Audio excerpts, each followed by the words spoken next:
On this specific paragraph, Commissioners, I want to focus my address in part to the role that is played by Mr. Fadiel Adams, who is a Member of Parliament. And in briefly, I will also touch on the role played by Ms. Colin Barnett, who is a member of Democratic Alliance. At 166, you summarize the concerns you have regarding Mr. Adams. That's correct, Commissioners. Can you read that into the record so we appreciate? The main concern with Mr. Adams are mainly two. The first one is the unauthorized access to the intelligence information and his reckless use thereof. The second one is the abuse of his seeming influence on the police structures at the highest echelon. Just give us a reaction with regards to that which the General has put out as an allegation of you having access to that information and handling it recklessly. Yes, certain documentation was slipped under my office door. I had to read it 3 times, maybe 4 times, because it was unbelievable. I decided that yes, there might be a case for criminality here, so I took it to the nearest police station. Now, if General Mkhwanazi feels that you have something like top secret crime in this country, then he must step forward and say so. I certainly do not buy into that narrative. This country is tired of crime. It doesn't matter who's committing it. I don't care if it's a police general. I don't care if it's the president himself. This is where Mkhwanazi and I differ profusely. So, yes, I was in possession of evidence, of information. I took it to the police station, and if this man feels that I should be arrested for it, then let him go and lay the charge. Because South Africans should no longer have to carry the burden, the taxpayers' burden, for other people's skelmigheid. That is what it is. So here I stand today, accused by a 4-star general, a whole police commissioner, of being a possible criminal, if I'm understanding him right, if I'm listening to him right. But Mkhwanazi must make us understand why he's so desperate to have an issue of almost R1 billion worth of fraud of corruption reduced to an HR issue. Is it because he is friends with one of the accused? So, Mr. Adams, I mean, you say this was slipped under your office door. Do you know who slipped it in? And also the General speaks of this information having been handed over to the Joint Standing Committee on Intelligence. Why did you opt to take it to the police and not to the committee? So when I received this information, I think I might have been an MP for 3 or 4 months. I haven't been in a workshop that says when you find information under your door that looks like it's criminal, this is the department you must take it to. You must also understand that this is South Africa, and in South Africa we have a culture of cover-up. Let me just refer you back to Pala Pala. How can this country not know where those millions of rands or $500,000 US came from? How don't we have the right to know? Because a handful of lawmakers decided that possible corruption must be covered up. I will not be a part of a system like that. And if it costs me my parliamentary badge, then Ramaphosa must come and take it. So in hindsight, would you still have taken it to the police as opposed to the committee, knowing what you know now? I would 100% take it to the police. And furthermore, Mkhwanazi is on about me writing an email to the minister at 20 minutes past 8 in the morning. It might shock him. I start working at 6:30 at Parliament. He can come and check the cameras here. The other thing is that when my docket was allegedly collected here by the provincial office, he has an issue with that as well. Why does he not have an issue with me having laid a charge 1 year ago at the provincial an investigator? Is Mkhwanazi asking for this case to be covered up because a friend of his is implicated? Why is the general from KZN so concerned about fraud that happened in Pretoria? It's not even in his jurisdiction. So, I mean, Mr. Adams, the commissioner spoke about the possibility of whether or not yourself, together with the DA MP, would be called to the commission. Have you been requested to appear before the commission? I hope I'm called to appear before this commission. I really hope I am. Because today, a 4-star general was throwing out innuendos left, right, and center. If he's not brave enough to say what he feels or what he believes, let me assure you I am. There's 400 members of parliament up in here, right? 399 of them may be scared of Mkhwanazi. You tell him Fadiel Adams isn't. All right, Mr. Adams. I mean, certainly, if we go back to the issue of whether or not you would have still taken the information to the police as opposed to that, to the committee rather, given the sensitivity of that information, you still stand by the fact that this information would be taken to the police as opposed to the structures that would have needed to deal with the processes? My lady, let me ask again, are we so comfortable with crime in this country that I would be asked to be part of a cover-up if my eyes saw it? I've got children dying on these Cape Flats because we don't have photocopiers.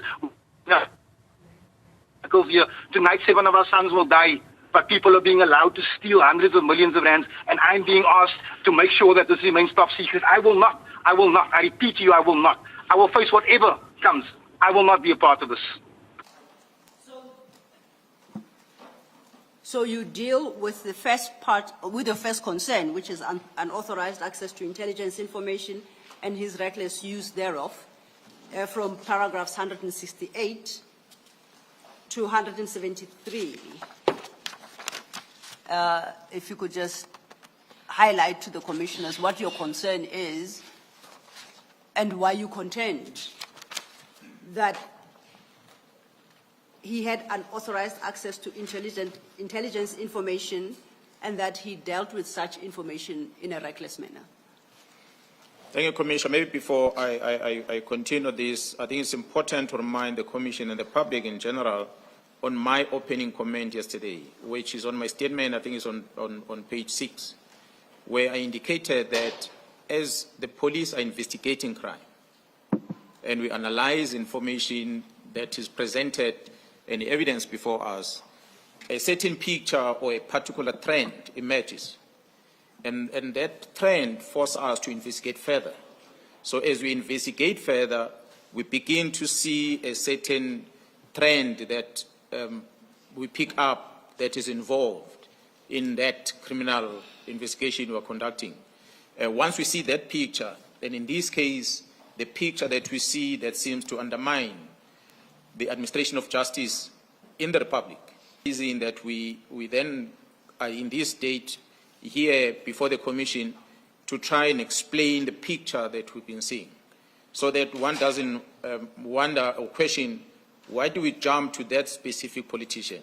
It is due to this analysis and investigation that we are conducting that brings us to these individuals, so that we can flag and see for the Commission to assist us whether our conclusion is it justified or not.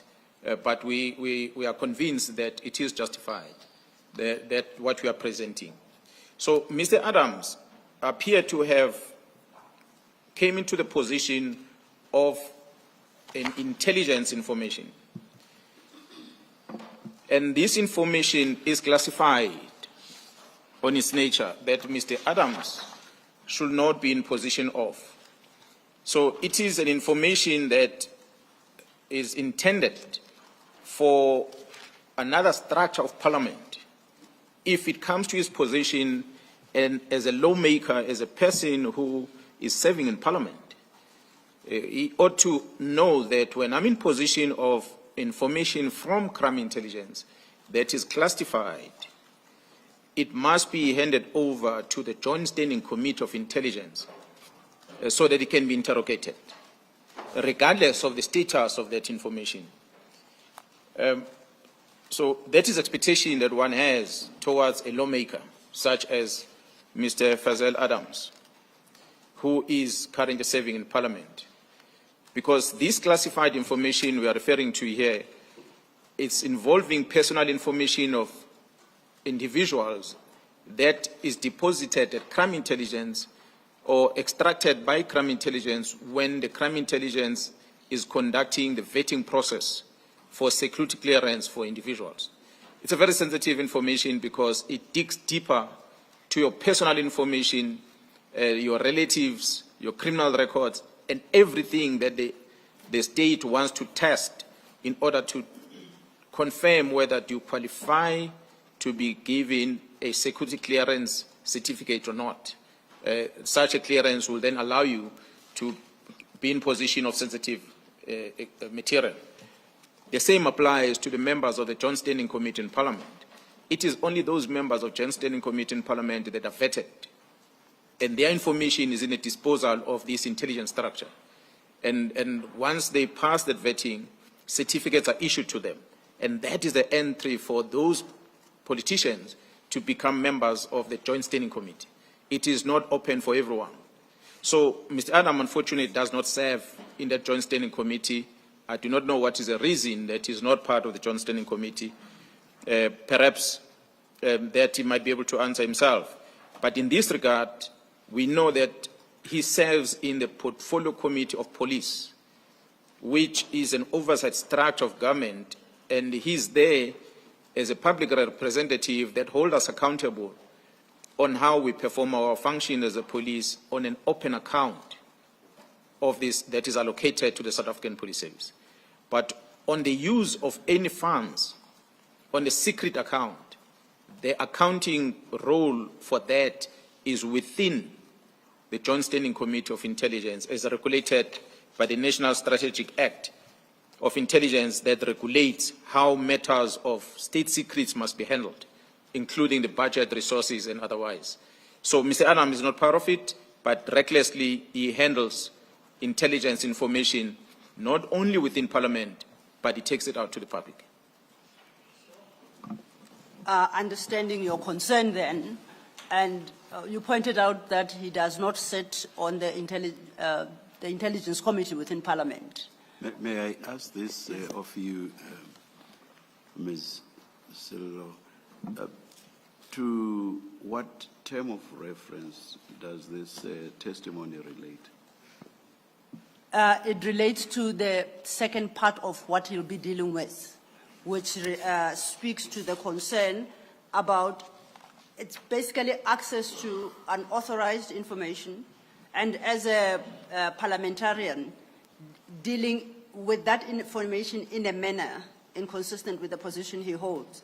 But then it leads to the second aspect at 166.2, which is the use of that same information to abuse his seeming influence on the police structures at the highest echelons.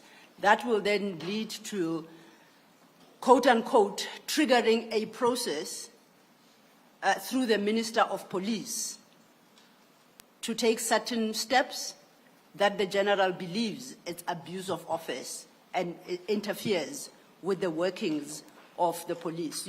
The Chair will recall that when General Mkhwanazi started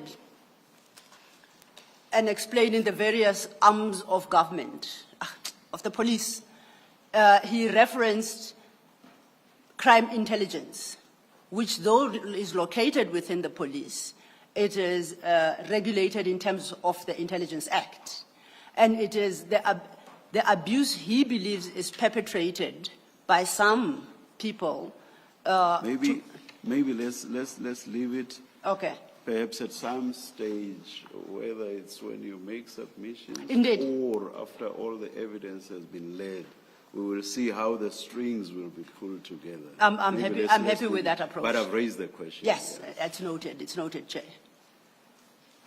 My question to you, General, was how then would you suggest this specific parliamentarian ought to have dealt with that information? Well, as a parliamentarian who is a lawmaker, it's a person that's supposed to know the law.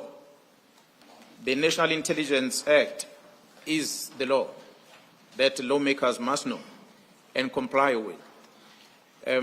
It would be expected that he knows that this information is an information that's supposed to be deposited to a different structure or an oversight body of Parliament, and so that it can be handled with sensitivity that it deserves. But unfortunately, he did not do that. And from paragraph 173 onwards, you deal with how you say Mr. Adams actually dealt with that information. Can you take us through that? Commissioners, as I'm outlining again here, I've said when I started, we investigate the picture emerge that calls for further investigation. So this commission is here to help us answer the question of how involved are the politicians and other private people, including police officers, how are they involved in interrupting the work of the security cluster in administering this criminal justice system. This is part one that you're going to see at the end, how Mr. Adams' action is impacting to the work that the team is doing. And again, posed to say this with respect, I had indicated that when we were discussing in length, we were talking about the political killings task team. We mentioned that Khumalo is the project manager there. Khumalo, who is a divisional commissioner of crime intelligence. We presented that Khumalo at crime intelligence becomes aware about what's happening in Gauteng province. And he registers a case internal within crime intelligence that is running as a project inside crime intelligence that is in charge of. It is that case that links to these high profile, the Mulifes, the Matlalas that get arrested. As we're going to see the picture late, it is an operation within crime intelligence, the GCI ops, not the PKTT. These actions that follows from there onward, how they're going to link to the work of that GCI ops. That's a picture we're going to show you towards the end, commissioners. So, but what we know here is that we're tracing steps back as when an incident happens. We go back and we ask, we investigate what led into this, going backward. So, although we are explaining it here where it started, but not how we investigated. We investigated by starting at the results of something, and we backtrack to establish, like a crime scene. We're going to come to court and say, so and so killed that person. But we start by attending the crime scene. We collect evidence, we track back everything until we find the reasons. Then we say, this is a suspect who conducted this crime. So this is exactly what we are doing now. We are telling you who did what, which eventually will result into the interruption of the criminal justice system, which this commission is assisting us to investigate. So, Mr. Adams, on the 29th of October in 2024, he went to Cape Town police station and he opened 3 cases. And these cases, I'm going to invite you, should be public record, to even look at what is contained on his complaint. It does not even warrant the registration of a case. There's no elements of crime on his complaint. But nonetheless, he opened the complaint. And the complaint is really about the vetting procedures within crime intelligence, a space that he ought not to play in. So he takes this sensitive information and he goes to the police station, and he goes and opens a case at the police station, which therefore means he has access to the records within crime intelligence of the secret information that he should not be in possession of. But he takes that information, he goes to a police station, he opens the case about that. And this information, as I said, the vetting procedures of the South African Police Service, where the allegations that the police is manipulating systems within the vetting process. This is a person that, as I said, Commissioner, is not within the Joint Standing Committee of Intelligence in Parliament. He's in an open committee. But he speaks, he opens a criminal case about the matters of crime intelligence. Mr. Adams further claims that there's an abuse of the secret fund account. He does not have an oversight. He doesn't even know the budget allocated because he's not part of the committee. But he claims here that there's an abuse of the secret fund account at crime intelligence. So his accusation, his claims, allegation is that this secret fund account these funds are being channeled to places where they're not supposed to go, including the procurement of vehicles for a political task team in KwaZulu-Natal. We demonstrated yesterday about the budgetary expenditure and everything from the team, where it comes from. But he claims here that this money from the secret fund account is used to purchase vehicles of the political task team. Surely, he, as a complainant, you would provide proof for this. I like to believe that, as a complainant, he should be able to demonstrate that he has an evidence that this money was spent here for this resource. He further claims on his complaint, commissioners, that this political task team is a private entity that provides service to the former Minister of Police, Bheki Cele. That's what he puts on the documents, on the A1 statement that he deposited at the police station. He accused that the team is basically an armed force of Gerald Cele. That's his accusation. And the other case that he opens, commissioners, is that he raises concern or is challenging the appointment of one Ms. Mukwele, who was appointed as a technical support service at the Crime Intelligence Division. So he claims that this appointment was irregular and it should not have happened. So these cases are registered on the 29th of October in Cape Town. 29 October 2024 in Cape Town. 2 days later, commissioners, on the 31st of October, Mr. Adams, he raised the same complaint and he lays the same charges, exactly identical, at Orlando Police Station in Johannesburg. 2 days later, 29 and 31, and these are records on our case files in the police we have. They can be obtained by the commission if you so wish. He complains that he raised these complaints to Gauteng, and they are registered on the 31st. 3 cases are registered in Orlando Police Station. 29, 31st. On the 1st of November, Mr. Adams sends an email directly to the Minister of Police, Mr. Senzo Mchunu.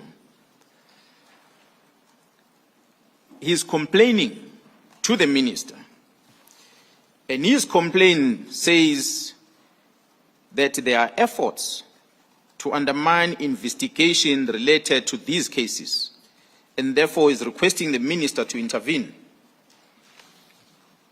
His email is attached as a reference that he sent to the Minister of Police. General, if I may assist, that email you reference at paragraph 176 of your statement, and that is MK 14, starting at page 265. That's correct. Thank you. You may proceed. So these are the timelines that I'm putting before the commission. That 29 October, 3 cases in Cape Town.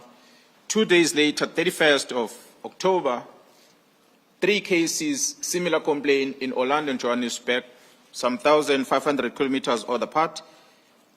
A day later, a complaint to the minister that the 2 cases or the 2 provinces where he registered cases, there's some efforts to undermine investigations. So he's got evidence that there's an effort to undermine investigation on both of these provinces. That's why he then sends a complaint to the Minister of Police. So it is interesting indeed to know that this claim that Mr. Adams presented in Cape Town, he claims on his email that he knows that there was an interception of the investigation and the docket had been intercepted. So I really don't know what does that mean. that you register a case in one instance, Commissioner, a complaint is a statement is deposited at 2 o'clock in the afternoon. The case is registered at 8 o'clock in the evening. But 2 days later, he claims an interception. Perhaps even by the time he claims, that docket has not even been allocated to the investigating officer.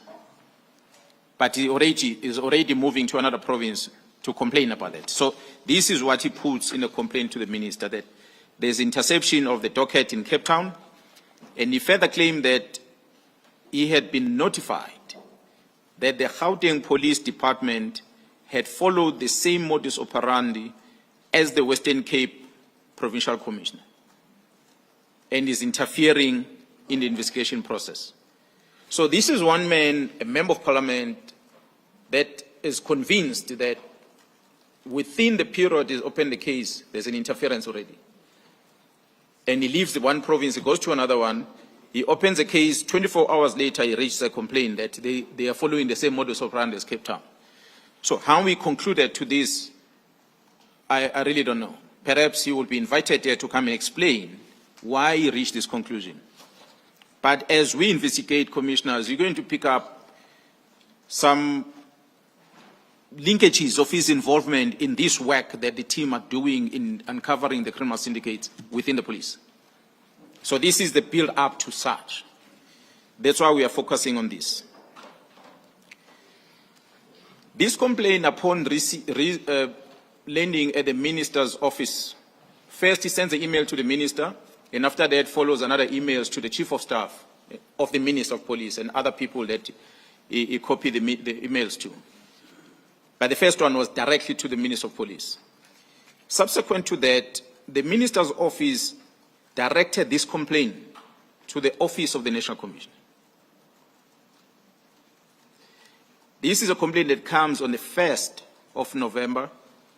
The National Commissioner directs the minister's office directs this to the National Commissioner's office, and they request the National Commissioner to respond by the latest, the 4th, which is 3 days later. They must give a response into these allegations of Mr. Adams.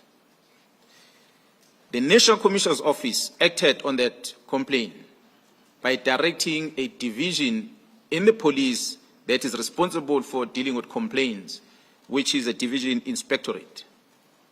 The report from the Divisional Commissioner, Lieutenant General Jacobs, is attached and marked MK15 in this regard. This General Jacobs and the team, upon receiving this complaint, they acted upon by trying to reach out to the complainant, Mr. Adams. They were not successful in trying to get him to come and elaborate on this complaint. And they read through the complaints and the dockets that he has registered at the 2 different provinces. They could not find anything that justified his complaint to say there was an interference with the investigation. And as a result, in their conclusion, General Jacobs, which is summarized in the report that is sent to the National Commissioner, of which the National Commissioner responded to the minister, was that the complaint of Mr. Adams was premature, and the police should be allowed to first investigate this matter, and upon the investigation, and maybe the further analysis can be done whether there is any interference or not. But the biggest problem on this is the fact that the complainant himself does not avail himself when he is contacted by the people who are now investigating his complaint. He does not avail himself to be engaged in order to form the basis of his complaint in this matter.